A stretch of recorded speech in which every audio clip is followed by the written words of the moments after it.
விஜயை பற்றி பேசாமல் போனால், விஜய்னா விஜயகாந்தை பற்றி பேசாமல் போனால் நல்லா இருக்காது. என்னுடைய மகன் உங்களுக்கெல்லாம் தெரியும், விஜய். அவருடைய முதல் படம் ஒரு 69-70 லட்ச ரூபா கிட்டத்தட்ட செலவு பண்ணி நாளைய தீர்ப்புன்னு படம் எடுத்தேன்.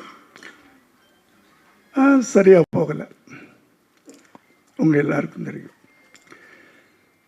எப்படி. ஆனால் அவர் நடிகனாக வந்துட்டார். அவரை நம்ம எப்படியோ ப்ரமோட் பண்ணணும். அதுக்கு என்ன பண்ணலான்னு யோசனை பண்ணப்போ, சரி ஒரு பெரிய நடிகரோடு நடிக்க வைப்போமே அப்படின்னு பிளான் பண்ணேன். ஆனால் எந்த பெரிய நடிகரும் ஒத்துக்கிறல.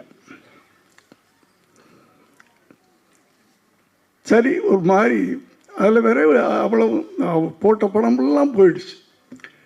நான் ஒரு டல்லாக அப்படியே இருக்கிறேன். என் மனைவி சொன்னாங்க, ஏங்க நீங்கள் விஜயகாந்த்கிட்ட கேட்கல அப்படின்னு. இல்லைம்மா அவர் கேட்டால் பண்ணிவிடுவார், ஆனால் எனக்கு என்னமோ டெலிகேட்டாக இருக்குது, இத்தனை படம் பண்ணிவிட்டு எப்படி போய் கேட்குறதுன்னு தெரியல அப்படின்னு சொன்னேன். இல்லை நீங்கள் ஃபோன் பண்ணுங்க, அவர்கிட்ட கேளுங்க அப்படின்னாரு. நான் ஃபோன் பண்ணுறேன். எப்போவுமே இப்போ நான் பேசுகிறேன்னா உடனே அவர் எல்லா டைரக்டர்ஸையும் ஒரே மாதிரி தான் பிஹேவ் பண்ணுவார். எல்லாத்துட்டையும் பெரிய பெரிய டைரக்டர் சின்ன டைரக்டர்லாம் கிடையாது.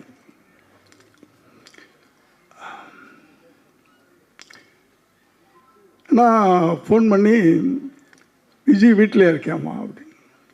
ஆமாம் சார், இன்றைக்கி ஷூட்டிங் இல்லை சார், மத்தியானம் தான் சார், 2 மணிக்கு. நான் ஒரு 5 நிமிஷத்தில் வரட்டுமா அப்படின்னு கேட்டேன். என்ன சார் விஷயம்? இல்லை ஒரு சின்ன உதவி, அதுக்காக நான் வர்றேன் அப்படின்னு சொன்னேன். வர்றேன்னு சொல்லிட்டு குளிக்க போயிட்டேன். குளிச்சுட்டு நான் வெளியே வர்றேன், என் பெட்ரூமில் உட்காந்துருக்காரு.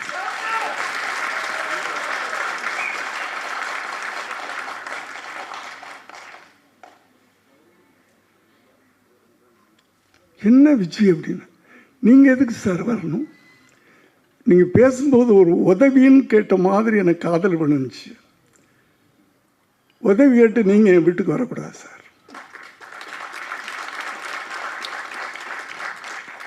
இதுதான் மனிதம்ன்றது, ஹியூமனிட்டி.